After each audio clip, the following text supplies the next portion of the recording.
Kalau nggak ada moderasi beragama, nun sewu. Mungkin nanti pemakaman syariah yang panjang-panjang itu nanti jadi satu. Yang nanti misalnya yang nun sewu, yang LDI nanti kalau kita sholat, saya sholat nanti langsung diberesin. Nun sewu juga hal-hal yang seperti itu. Ada pemakaman syariah. Ada lagi apa lagi? Pemakaman syariah, ada perumahan syariah, ada kebab syariah.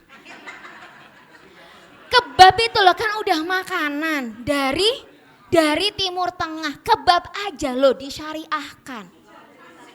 Laundry syariah. Hal-hal yang seperti ini nanti kita akan lihat nggih. Kita nanti akan lihat. Jilbab aja, jilbab syar'i, jilbab non syar'i. Jilbab kayak saya nggak syar'i, sebegini banyaknya ibu-ibu nggak syar'i, bentar lagi nanti masuk neraka. Emangnya enak nanti di surga sendirian? Kan nggak bisa. Nuwun sewu, nggak bisa loh menghukumi orang, keimanan seseorang hanya karena packaging di luar. Nuwun sewu pakai banget, ini nuwun sewu ya, ini kan kita di lintas agama. Pemuka agama Yahudi itu pakainya lo gamis, pakainya lo jubah. Rabi-rabi Yahudi itu pakainya gamis, pakai jubah, tapi beliau itu Yahudi. Kristen Ortodok juga podo. Kalau kita hanya melihat orang, itu hanya dilihat dari gamisnya, jubahnya, kita lo tertipu.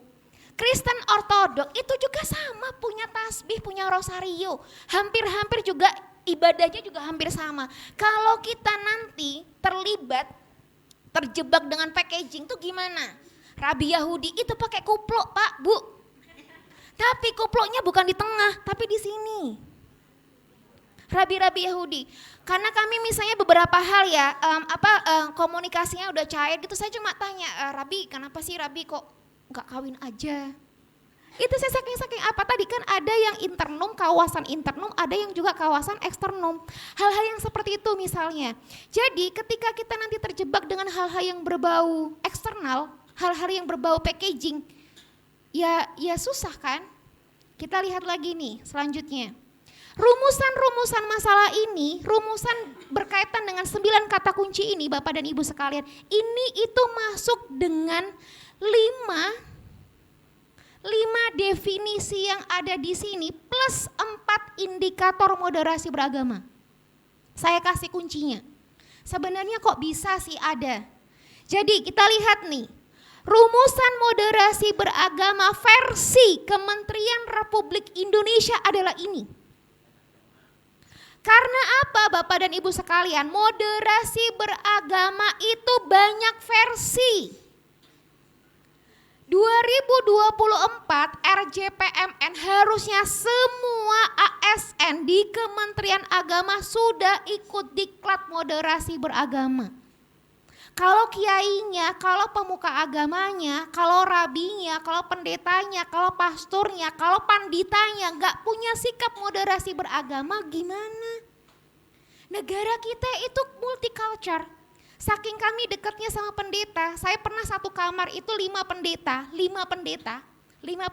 dan saya muslim. Lalu saking kami udah dekatnya, kebetulan pendetanya itu dari Toraja. Dari beberapa daerah di Sulawesi. Sampai beliau tuh bilang gini, ayo kita godain Kurnia aja. Kurnia sebentar lagi akan sembahyang. Karena mereka ribut aja tuh saya sampai gini, a'udzubillahi minasyaitonirrajim. Saya tuh bilangin, enggak berarti saking udah deketnya, bener-bener deket. Saya bilang a'udzubillahi minasyaitonirrajim. Saya saking ibu-ibu tuh semuanya berisik semuanya. Kan iya kalau udah ketemu ibu-ibu kan ngerumpi sana sini. Saya a'udzubillahi minasyaitonirrajim terus saya bilang ya usolli kayak gitu. Terus ada salah satu di antara para pendeta tadi bilang, "Hei, bentar, Kurnia tuh mau beribadah. Kurnia tuh bilang kita ini semuanya adalah setan-setan yang terkutuk." Ternyata pendetanya itu tuh dulu convert dari Muslim menuju convert dari Muslim menuju Kristiani. Sudah selesai, nggak tahu gimana Kurnia betapa aku mencintaimu. Tapi Bapak dan Ibu sekalian, hingga detik ini saat saya juga dulu pelatihan 2 tahun yang lalu berkaitan dengan moderasi beragama, banyak banget orang-orang kita yang sudah kaum terdidik gak mau satu kamar dengan non muslim. Padahal sudah terdidik. Jadi ada kalimatnya itu sampai begini. Jadinya jangan salah ketika memang kita benar itu ada diskriminasi. Jadi apa ya, Bu Kurnia mau nggak sama Bu ini? Beliau Hindu. Saya bilang nggak apa-apa. Saya sudah sering banget satu kamar itu justru dengan non muslim karena apa? Saya ingin belajar. Para pendeta itu bilang, ayo kita biar tahu. Biar kita tuh ribut aja, biar Kurnia tuh juga rasakan bagaimana caranya kami umat Kristiani yang ada di non Jawa, betapa beratnya kami itu mendapatkan keadilan atas stigma-stigma yang ada. Sampai akhirnya udah selesai sholat, salam, terus beliau bilang, Kurnia betapa kami mencintai kamu. Sampai saya, ini Kurnia kayaknya mau berangkat umroh kan salam-salaman ya sama pendeta, salam-salam, yo Kurnia betapa kami mencintaimu. Terus dicipika-cipiki seperti biasa, tapi gak tahu ada satu pendeta namanya pendeta Erni dari Toraja, saya tuh sampai sungkem. Dan saya bilang, pendeta doakan saya ya, wahai Bunda Maria. Saya saking udah dekat, bukan ada penistaan agama, enggak. Wahai Bunda Maria, berkahilah jemaahmu. Gak ada sedikit pun melukai hati saya, gak ada sedikit pun agar keyakinan saya pindah, gak ada. Jadinya jangan terlalu picik lihatnya, jadi apa ya, sedikit lebih wise lah. Kalau mau nuwun sewu, kalau mau berkecimpung berkenaan dengan moderasi beragama, harus sudah selesai dengan agama masing-masing. Susah Bu, susah. Misalnya di antara muslim sendiri itu kita belum selesai, Muhammadiyah, NU, pernikahan aja gagal hanya karena perbedaan primbon. Apalagi blora, grobogan loh ibu kan guyuk kunceng. Ada dosen, sama-sama dosen loh Bu, terdidik. Satunya grobogan, satunya lagi kudus. Mereka sudah sama-sama senang, pisah hanya karena perbedaan primbon. Belum lagi di Semarang itu apa kurang terdidiknya toh? Itu beda, besan itu gak bisa ketemu, mereka anaknya sudah sama-sama senang. Besan gak bisa ketemu karena satunya NU, satunya Muhammadiyah. Kalau yang Semarang aja koyok ngono, apalagi yang Blora. Tugasnya kita Bapak Ibu sekalian benar, ini ada di masyarakat coba. Kita lihat nih, nuwun sewu, kenapa saya tekankan begini? Di moderasi beragama versi Kementerian Agama Republik Indonesia ini berbeda dengan moderasi beragama yang dikeluarkan oleh Bapeda Jateng. Kebetulan tahun lalu diminta untuk sounding dan ternyata versi moderasi beragama versi mereka berbeda. Yang kita akan jawantahkan, akan sharekan berkaitan dengan moderasi beragama versi Kementerian Agama. Rumusannya, cara pandang, sikap, dan praktek beragama dalam kehidupan bersama dengan cara mengejawantahkan esensi, bukan packaging. Esensi ini Bu, esensi ajaran agama yang melindungi martabat kemanusiaan. 1, membangun kemaslahatan umum, berlandaskan prinsip adil, itu 3, berimbang. Adil itu terkadang Bu belum tentu berimbang. Poligami bojone papat itu belum tentu adil. Karena adil belum tentu berimbang. Rasul aja sudah ngendikan, saya saja seorang Rasul itu loh gak bisa adil secara murni. Karena apa? Hati itu susah. Hati kalau misalnya materi bisa adil, bisa berimbang, tapi hati gak bisa beradil. Lanjutnya.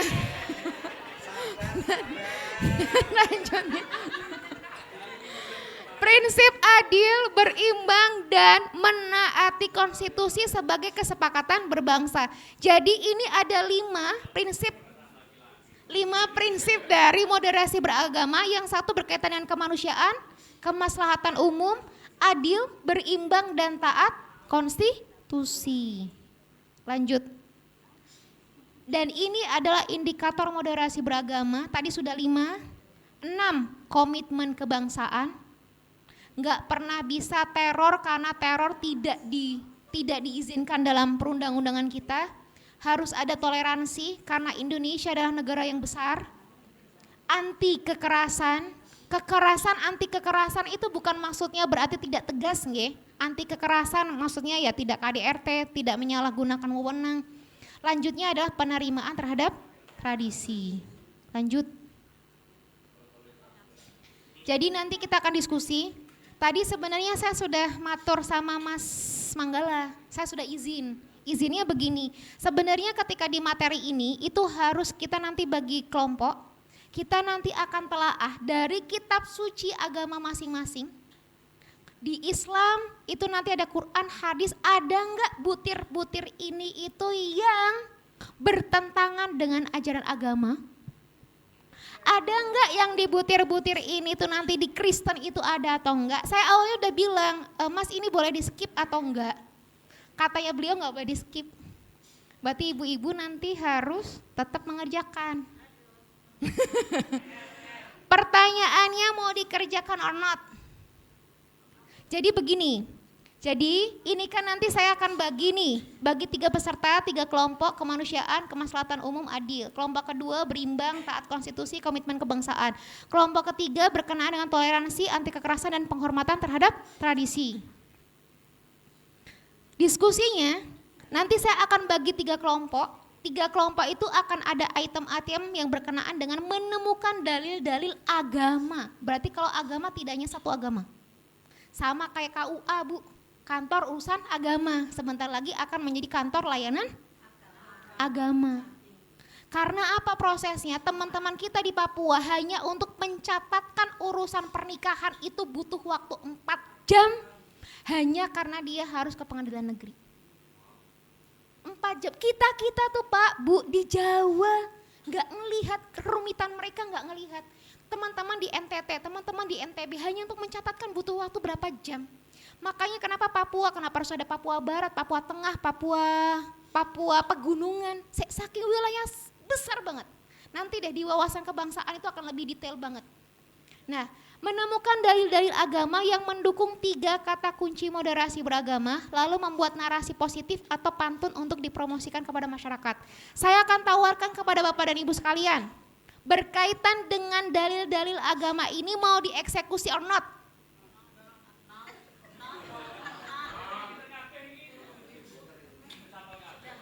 Atau kalau enggak, berarti setidaknya Bapak dan Ibu yang ada di sini sudah percaya bahwa yang adanya berkaitan dengan moderasi beragama, tidak ada satupun ajaran agama yang terlukai karena adanya moderasi beragama. Setuju? Mungkin dari pendeta mungkin, oh ada Bu bagian ini. Atau mungkin di bagian jihad gitu? Ada? Sudah clear untuk ini? Oke, baik.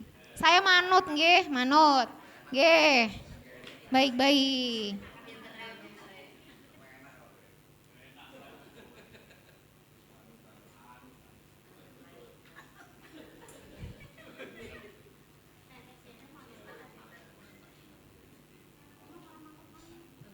Bapak dan Ibu, kita akan lanjut ke materi yang selanjutnya berkenaan dengan wawasan kebangsaan dan jati diri ASN.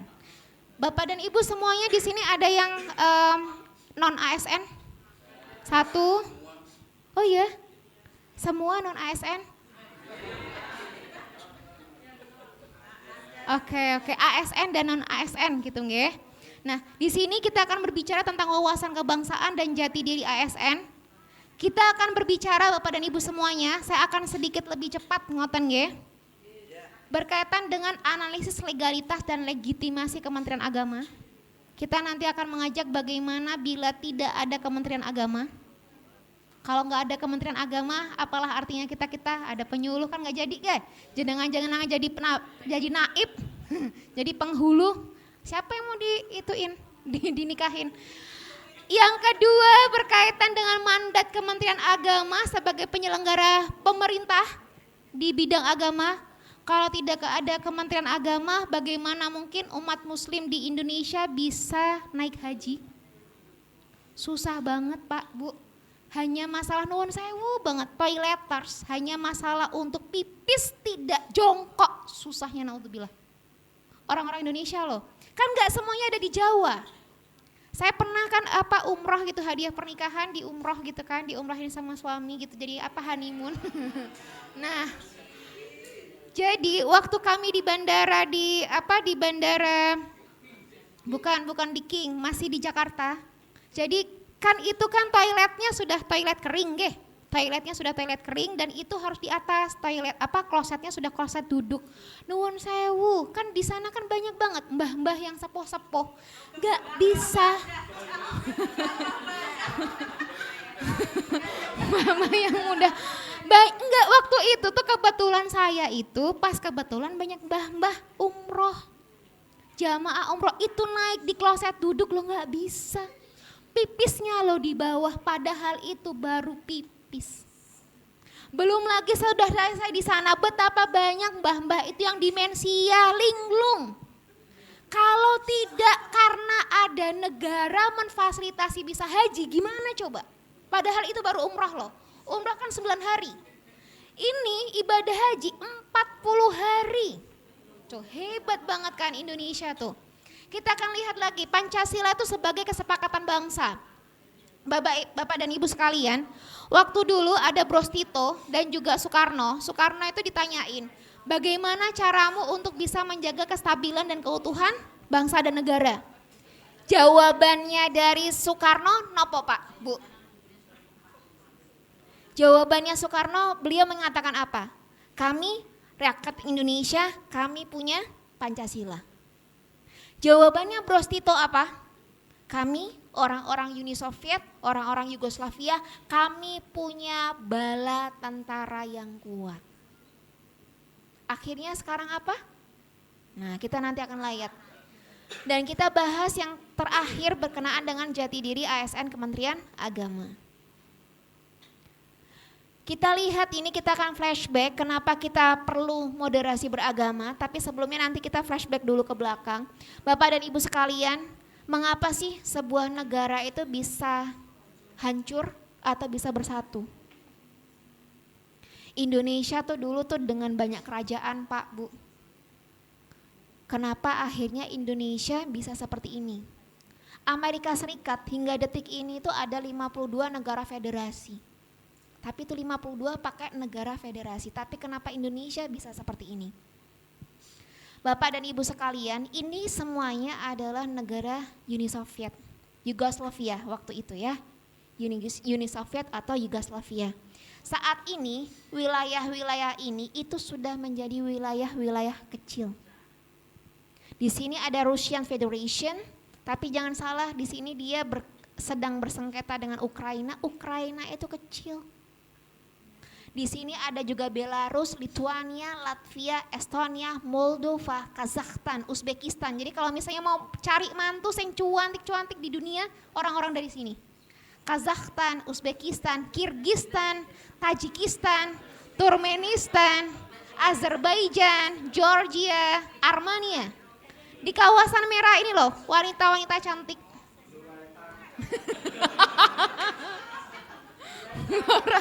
Blora Wetan. Belum lagi Pak, kalau ini dijadikan satu, ada di sini ada Slovenia, Kroasia, Rumania, Bosnia Herzegovina, Serbia, Montenegro, lalu ada Kosovo, ada Makedonia, Greece, ada Albania, semua awalnya adalah satu negara. Bisa pecah loh Pak. Kita lihat lagi nih. Sebenarnya saya ada YouTube-nya, tapi kayaknya mengejar waktu ya. Oke. Mau YouTube-nya? Boleh. Ini 15 menit.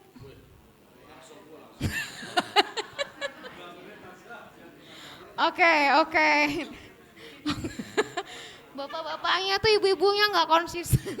Udah tahu long gitu, skip. Tadi Mas Manggala udah bilang ini loh Bu, mental modelnya lo bentuknya kayak gini lah. Ya piye iki berhasil pora iki pelatihannya.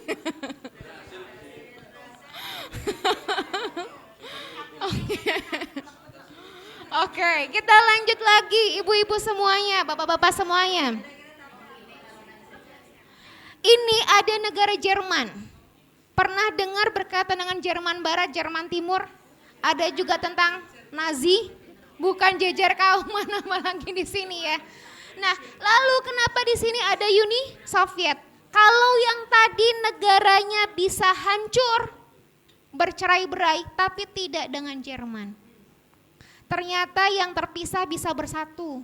Jerman Barat, Jerman Timur. Jadi dia belum bisa move on kalau bahasanya anak sekarang. Jerman Barat, Jerman Timur dia bisa bersatu. Eropa mereka tahu bahwa negaranya itu kecil-kecil. Negara Eropa kalau tidak bersatu tidak bisa menghadapi Amerika. Makanya negara-negara Eropa itu punya Uni Eropa. Punya mata uang sendiri di luar mata uang Eropa, di luar mata uang mereka sendiri. Apa mata uangnya? Euro.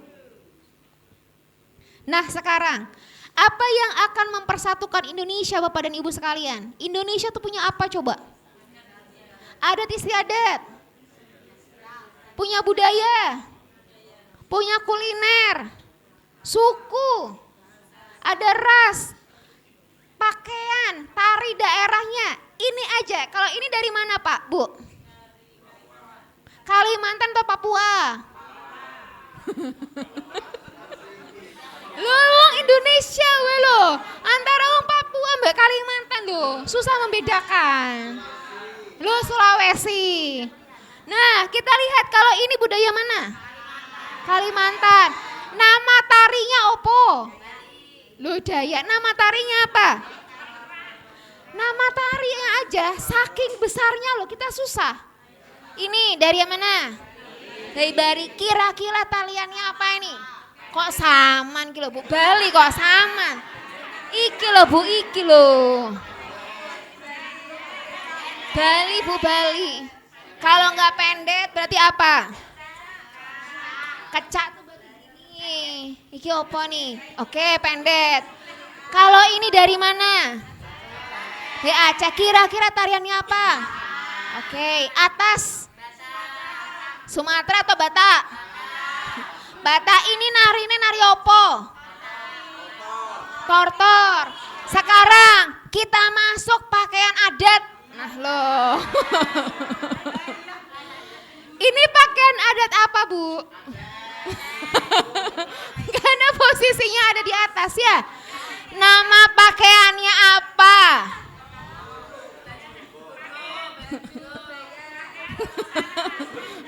Baju kebaya.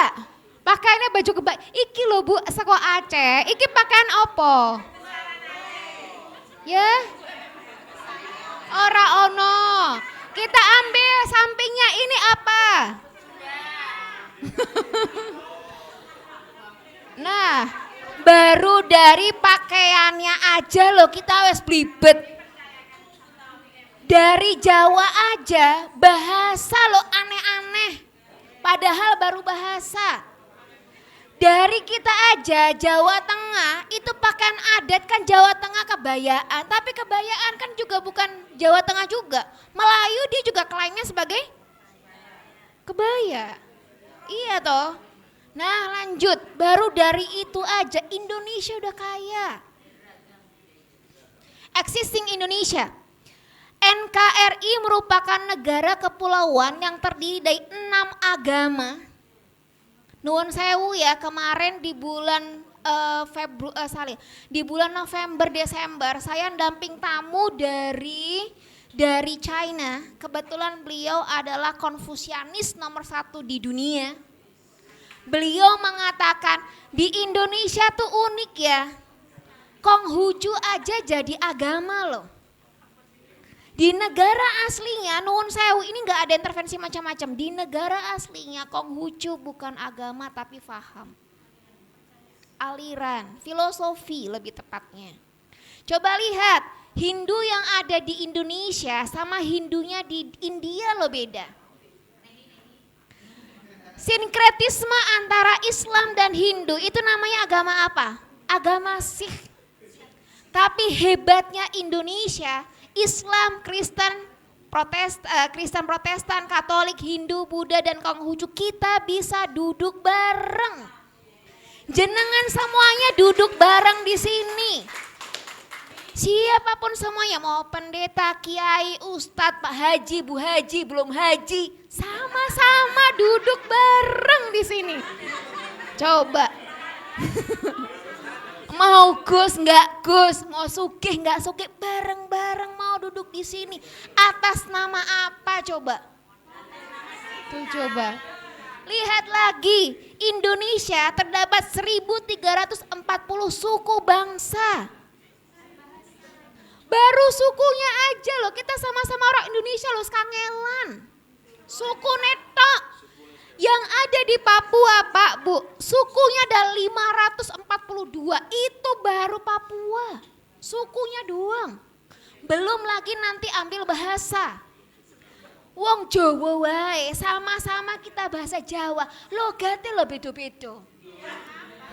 Iya, ada Semarangan, ada nanti ya inyong-inyongan, belum lagi nanti ngapaknya Banyumasan. Podo-podo ngapaknya Banyumasan sama Kebumen lo beda. Brebes ya beda. Padahal baru dengan satu bahasa, dialeknya lo beda, tapi bisa sama. Belum lagi, nah bloro berasa apa nek bloro?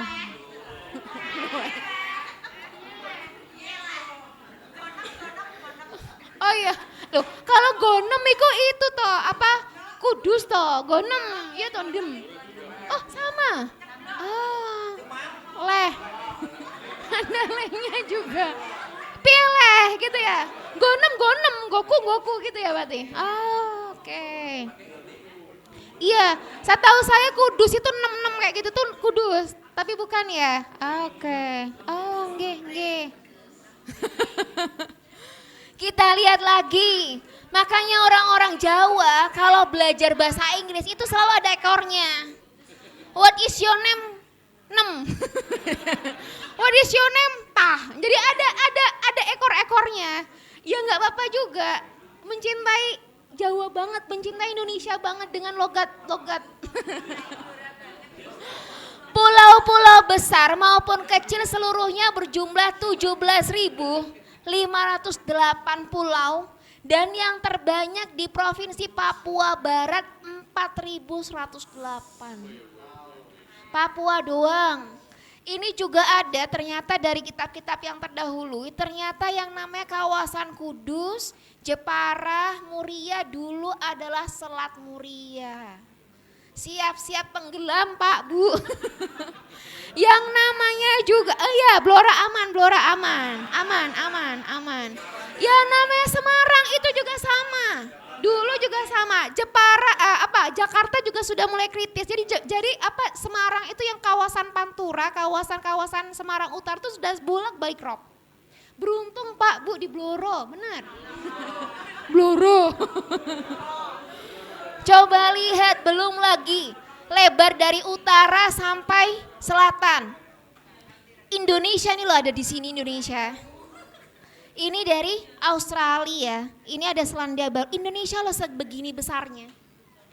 Coba lihat, ini Malaysia aja ada di sini, nyempil di sini. Brunei aja di situ. Itu kadang aja ngeselinnya negara-negara Asia Tenggara. Itu petiti-petiti. Coba lihat deh, Indonesia, Vietnam pasti ribut kalau sepak bola. Malaysia yo juga sama. Saya kadang yo jengkel ya, saya tapi numpang lahir di sana. Malaysia tuh juga sama. Coba lihat, reok decline sana, batik diraik sana, terus apa lagi? Kebaya, keris, bahkan mungkin rendang juga ya. Nah, wayang apa sih? Saking kerennya Indonesia. Kita lihat lagi. Nah, sekarang kita lihat nih, dari garis besar yang tadi, ada kita masuk berkaitan dengan jati diri Kementerian Agama. Bapak dan Ibu sebenarnya tadi juga ada ininya ya, ada videonya. Nih, nah ini ada videonya 17 menit. Saya nggak mau nawarin, tapi nanti deh bisa deh. Ya nggak usah ditawarin, pasti ditolak. Jadinya sama kayak cinta, kalau ditawarkan nanti dukun bertindak. Wih, oke. Visi misi Kemenag, ya tenane peh buka. Kalau udah di rumah buka yang lain. Biasanya gitu, lo jangan asumsi. Visi kita. Ini ada visi, misi Kementerian Agama. Visinya adalah Kementerian Agama profesional dan handal dalam membangun masyarakat yang soleh, moderat, cerdas, dan unggul untuk mewujudkan Indonesia maju yang berdaulat, mandiri, berkepribadian, dan berdasarkan gotong royong. Tuh visinya tuh. Soleh aja kita tuntah soleh yang tangga, sholat itu iya apa enggak? Misinya meningkatkan kualitas kesalehan umat beragama, berarti enggak hanya satu agama, memperkuat moderasi beragama dan kerukunan umat beragama, meningkatkan layanan keagamaan yang adil, mudah dan merata, meningkatkan layanan pendidikan yang merata dan bermutu, meningkatkan produktivitas dan daya saing pendidikan, dan memantapkan tata kelola pemerintahan yang baik. Lanjut, nih tugas dan fungsi dari Kemenak. Nanti ya dibaca sendiri. Lanjut. Oh mau di G.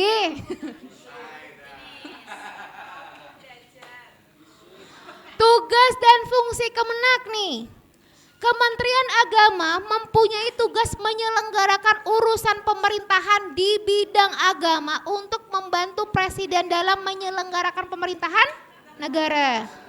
Fungsinya perumusan, penetapan, pelaksanaan Islam, Kristen, Katolik, Hindu, Buddha, dan Konghucu sampai terakhir. Jaminan produk halal. Jadi sebenarnya produk halal itu luar biasa ya.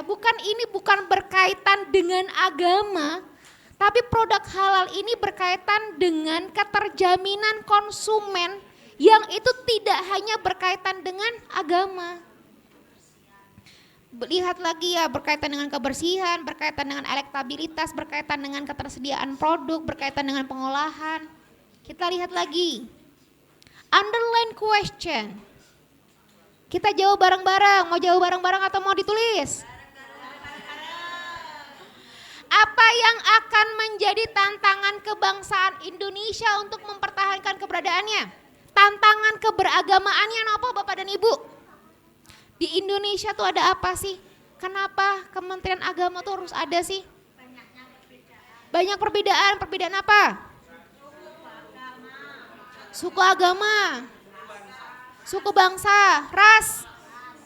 Mazhab berbeda enggak? Mazhab berbeda. Lalu apa lagi? Tradisi, budaya. Apa lagi? Sosial, kemasyarakatan. Nuhun sewu ya. Saya pernah juga meneliti berkaitan dengan konflik Tolikara di Papua. Jadinya kan itu masjid berhadapan dengan gereja. Konflik sebenarnya ternyata bukan berdasarkan tentang agama. Jadi bukan berdasarkan karena ada agama Islam juga ada Kristen. Tapi ternyata di sana berkaitan dengan masalah sosial kemasyarakatan. Karena ternyata orang-orang Jawa yang ada di sana ternyata banyak yang lebih sukses daripada orang-orang pribumi. Jadi nuwun sewu Bapak dan Ibu sekalian, yang bernama agama itu gampang banget untuk dijadikan alasan, gampang banget untuk dikambing hitamkan, gampang banget untuk dibuat alibi. Lanjut. Bapak dan Ibu, apa peran Kemenak dalam menjawab tantangan kebangsaan ini? Tantangannya apa? Peran Kemenaknya itu apa? Anggaran harus diapakan. Kalau nggak ada anggaran nggak bisa ke sini. Kalau nggak ada anggaran nggak bisa ada sosialisasi, nggak bisa ada kegiatan. Penengah konflik masyarakat. Di Blora masih ada nggak konflik terkait dengan kerukunan umat beragama? Yang benar. Ayo, konflik berkaitan dengan pendirian rumah ibadah masih ada nggak? Ada. Nah, ada. Bapak-bapak mah ibu-ibu yang muslim nggak ngerti, tapi kan yang dari non muslim lo tahu. Ayo.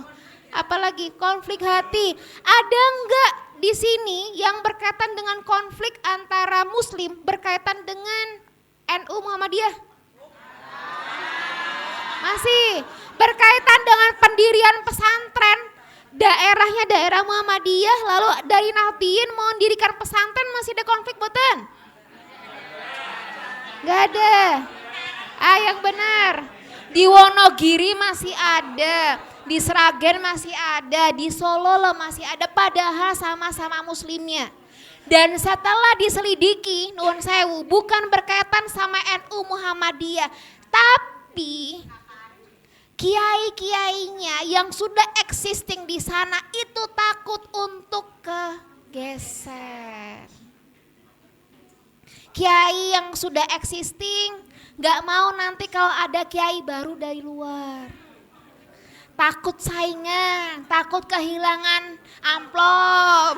Amplopnya doang, kan yang penting kan iya dalamnya. Takut kehilangan nanti kalau ada kenduren, kiai sana, kiai sini. Padahal podo-podo muslime.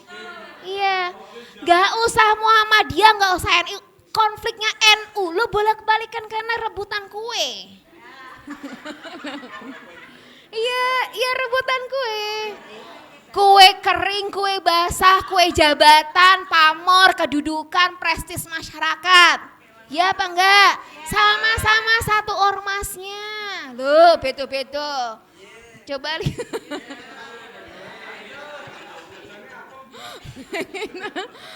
Ayo kita lihat pertanyaan diskusi. Persoalan apa, persoalan sosial apa Bapak dan Ibu sekalian yang mengharuskan Kementerian Agama tetap ada? Banyak tuh gak ada masalah. Persoalan apa kok banyak? Ayo. Persoalan apa? Agama tuh udah pasti. Ya? Pendirian rumah ibadah, terus. Masalah sosial apa? Pernikahan. Kalau nggak ada pernikahan, nggak diatur sama Kementerian Agama, kira-kira existing nggak? Orang-orang bisa nikah dengan baik nggak? Nikahnya bisa, pencatatannya saya nggak iso. Ya, penetapan hari raya, pendidikan, acak adut nanti kalau nggak ada kayak begitu. Acak adut ki porak-poranda, sebrawut. Siapa lagi? Kalau nggak ada Kementerian Agama, gimana dengan haji? Gimana coba haji loh? Itu berapa ribu jamaah Indonesia? 241 ribu loh. Masya Allah, coba luar biasa banget loh. Kalau nggak karena Indonesia tuh gimana? Yang sudah meninggal 62 dan itu rata-rata sudah sepuh banget. Masya Allah. Lanjut. Kebijakan apa yang memperkuat keberadaan Kemenak? Ayo, tadi sudah disinggung loh. PMA nomor berapa? Nomor 18 tahun 2020 berkaitan dengan Renstra Kementerian Agama. Undang-undang nomor berapa? Kita masuk dulu deh, Pancasila sila keberapa? Pancasila sila 1, Undang-Undang Dasar pasal 29. Pasal 29 ayat 1 ayat 2.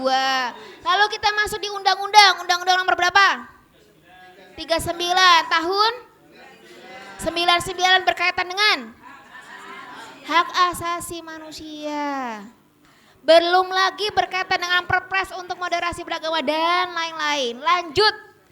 Apakah Kemenak masih relevan untuk situasi sekarang?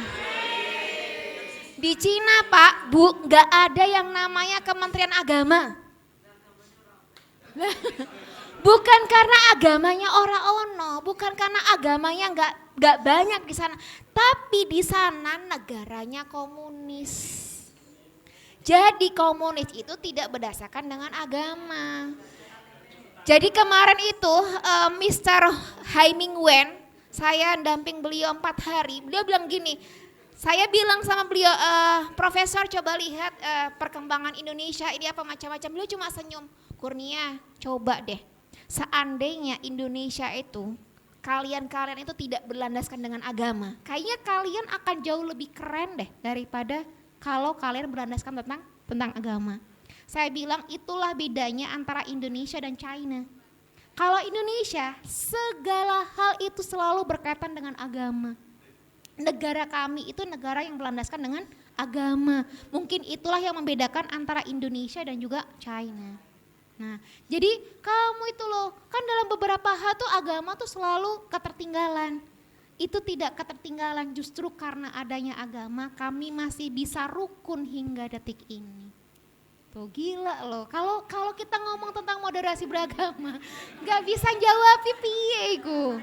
Belum nanti ada ketika bicara tentang Lenin, tentang Stalin, belum ketika nanti bisa bicara tentang Marxism. Nah lanjut, jika Kemenak tidak ada, apa yang akan terjadi? Ajur, kita nggak ada, PNS gak digaji, penghulu ora ono, ya pengawas apa lagi, guru ora ono sing nikah, onone kempul kebu, apa lagi? Dan terakhir Bapak dan Ibu sekalian, bagaimana seharusnya ASN dan non-ASN Kemenak bersikap dalam melayani masyarakat? Ramah, profesional, integritas, tanggung jawab, inovasi, apalagi? Ungkap salam sapa salam, menjadi pelopor moderasi beragama, apalagi senyum, bersyukur, sabar, ya ana wong ikhlas,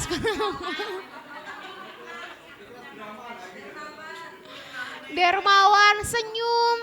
Apa yang membedakan? Ada kalimat dari profesor saya, beberapa pembicara luar negeri, beliau mengatakan begini, ada hal yang membedakan antara orang Indonesia dan non-Indonesia. Beliau bilang, saya tanya, Prof, Kurnia, betapa kami orang luar itu cinta dengan Indonesia. Ada dua hal yang membedakan antara orang-orang Indonesia dan juga non-Indonesia. Walaupun sebenarnya kalian itu miskin-miskin. Nuwun sewu loh ya. Kalimat miskin ini, kalau kita nggak tahu, kiranya kece. Tapi mohon maaf ya, UMR di negara-negara Eropa, di negara Amerika, kalau kita mau dikatakan negara maju itu 22 juta bro. Naudzubillah yang gaji 13 2,8 udah dibocorin dibakar kok. Bukan apa-apa. Orang-orang barat, orang-orang Eropa mengatakan Indonesia itu miskin secara UMR. Tapi dia kaya dengan akhlaknya. Orang-orang Indonesia itu ramah dan mudah senyum. Dua hal ini yang tidak dimiliki oleh bangsa-bangsa di luar Indonesia. Gila loh, bangga loh harusnya. Nah, jadi poin-poin penting adalah bahwa Kementerian Agama RI sebagai bagian dari negara Indonesia yang berasaskan Pancasila dan Undang-Undang 1945 berkewajiban melindungi dan melayani seluruh umat beragama secara adil tanpa diskriminasi. Waktu saya ngisi kemarin bersama dengan para pendeta, kita akhirnya ada tektokan, bicara, Bu, di tempat kami susah sekali ternyata untuk membangun rumah ibadah, gereja. Terus saya bilang syaratnya untuk pembangunan gereja sudah terpenuhi belum? Syaratnya apa? Jadi syaratnya itu harus ya IMB-nya harus ada. Lalu yang kedua, saat mau mendirikan harus ada tanda tangan masyarakat sekitar itu minimal 60. Lalu harus ada tanda tangan jemaatnya itu ada 90. Pak Pendeta sudah ini belum? Oh iya, oh begitu ya Bu. Jadi waktu itu awalnya isengnya tuh karena kan sesi ice breaking gitu, saya tuh salah nama, saya salah baca. Kan namanya Samuel, Pendeta Samuel, saya bacanya bukan Samuel tapi Samsul. Jadi udah lelah gitu, kerepet-kerepet malam-malam. Nah saya tuh kan baca ini name tag-nya gitu tuh tulisannya PDT Samuel. Saya tuh, hah kok Pendeta Samsul, nah itu gitu. Akhirnya jadi ger di situ. Jadi loh kok Pendeta Samsul gitu. Enggak Bu, saya tuh Samuel, namanya Samuel Kurniawan gitu. Samuel, maaf Pendeta, berarti kalau begitu Samuel itu versi Samsulnya di Muslim. Dan ternyata ya, emang benar ya. Jati diri ASN Kemenak RI adalah profesional, adil, demokratis, dan berpandangan, bersikap, dan berperilaku moderat dalam beragama. Kedudukan Kementerian Agama RI sangat vital dalam penciptaan kerukunan umat beragama, persatuan Indonesia, dan perwujudan negara Indonesia yang berketuhanan yang Maha Esa. Nah, terakhir, syukurlah atas nikmat Indonesia. Betapa indahnya kita ada di Indonesia. Nah, yang terakhir itu nanti akan ada refleksi. Jadi kita akan lihat sebenarnya selama dari pukul 10 sampai terakhir ini ibu-ibu dapat apa? Bapak dan ibu dapat apa? Oke, baik.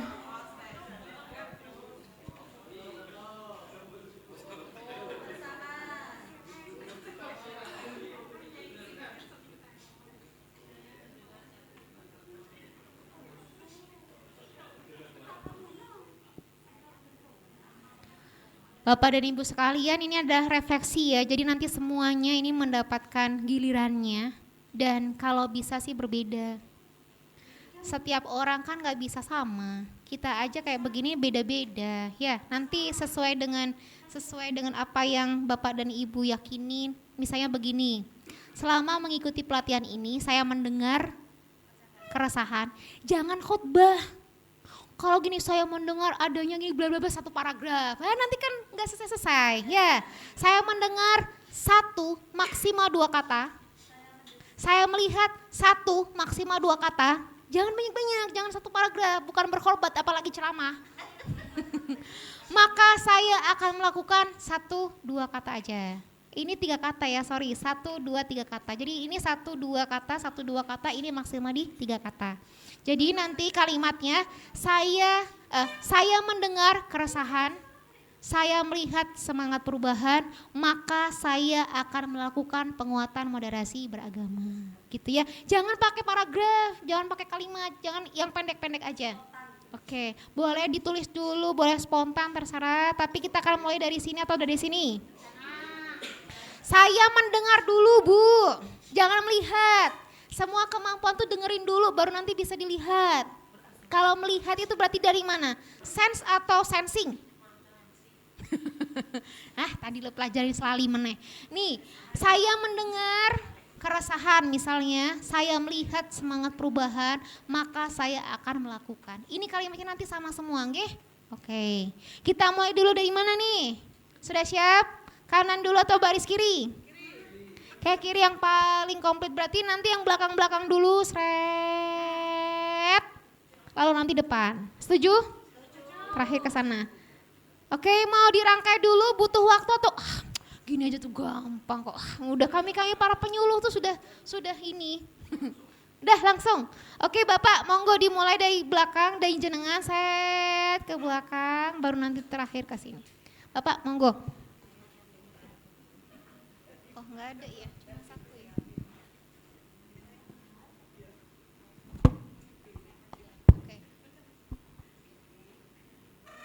Baik, yang pertama saya mendengar kata intoleransi.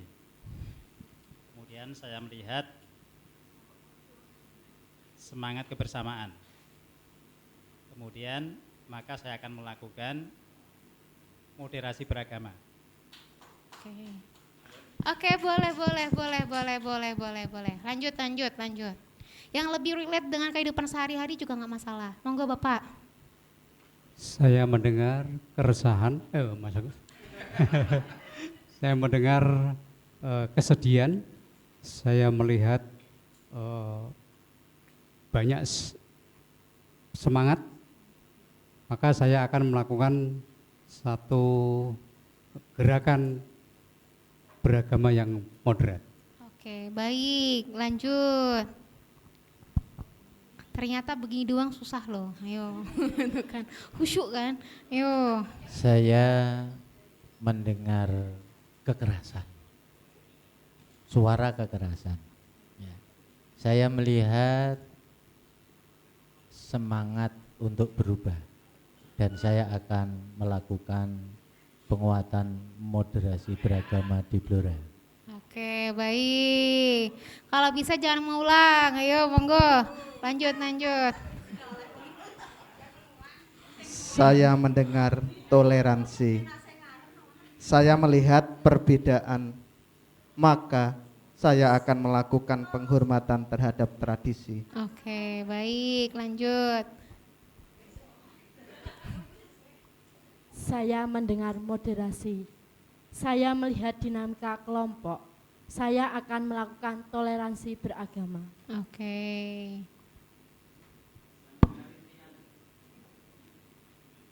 Saya mendengar moderasi.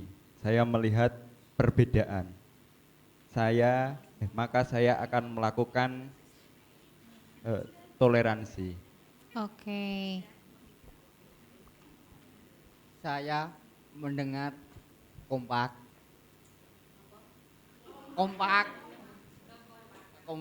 Oke. Saya melihat keseruannya. Maka saya akan melakukan keindahan. Masya Allah. Oke, baik. Saya mendengar moderasi. Saya melihat senyum kebahagiaan. Maka saya akan melakukan moderasi lebih moderat.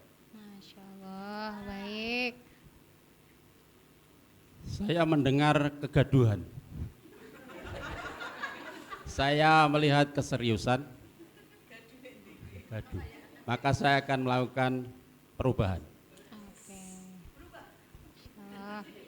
Masya Saya mendengar toleransi, saya melihat permusuhan, maka saya akan mendamaikan. Allah.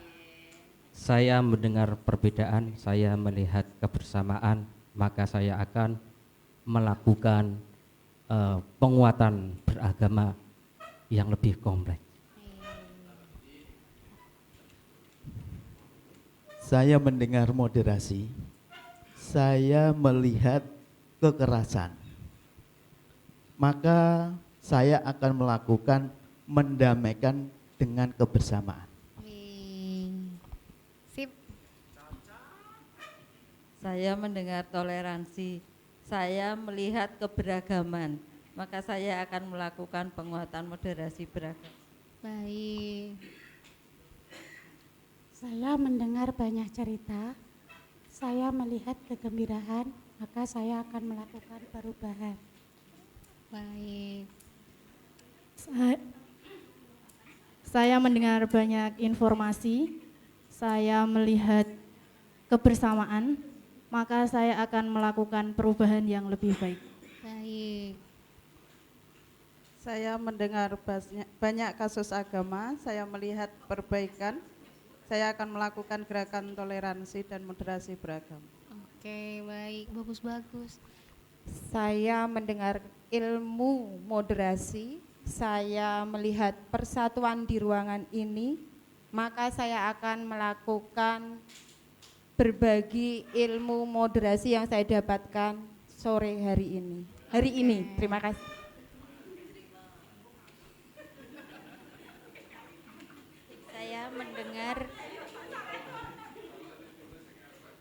Saya mendengar intoleransi. Saya melihat semangat saling menghormati, maka saya akan melakukan penguatan moderasi dengan adanya toleransi. Oke, baik.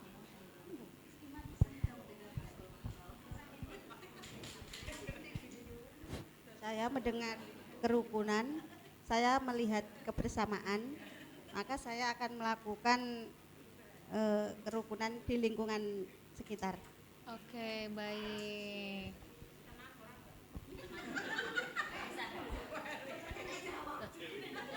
Saya mendengar konflik sosial, saya melihat perpecahan, dan saya akan menerapkan toleransi. Baik. Saya mendengar kekuatan moderasi, saya melihat semangat, maka saya akan melakukan perubahan moderasi. Perubahan moderasi. Oke, lanjut. Saya mendengar ketidakadilan, saya melihat komitmen kebangsaan, saya akan meningkatkan penerapan moderasi beragama. Sip. Saya mendengar adanya peta bukan wilayah. saya melihat cara pandang yang berbeda. Maka saya akan melakukan adanya kata hati dan perilaku yang sama. Wih, keren.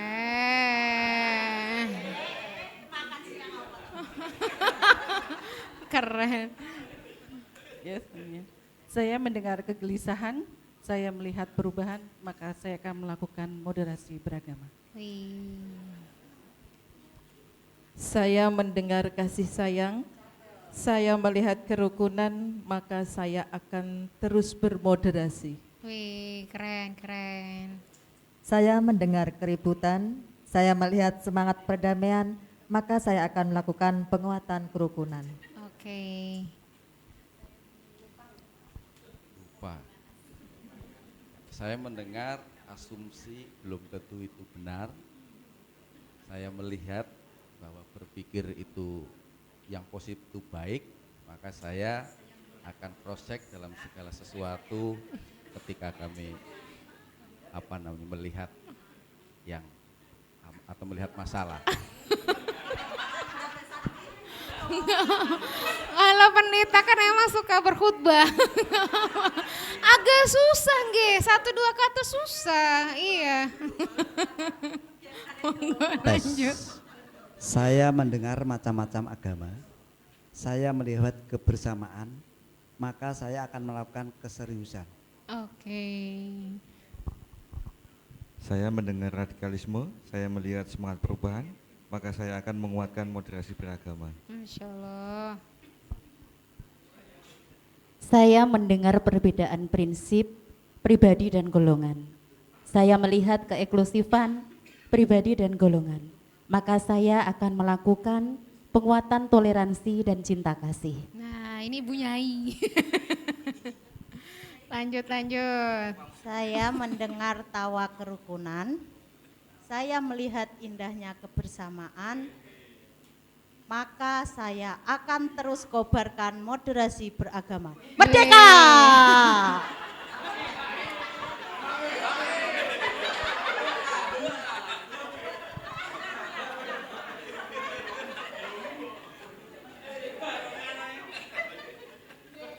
Lanjut. Saya mendengar toleransi, saya melihat indahnya toleransi, maka saya akan melakukan dan mendukung moderasi beragama.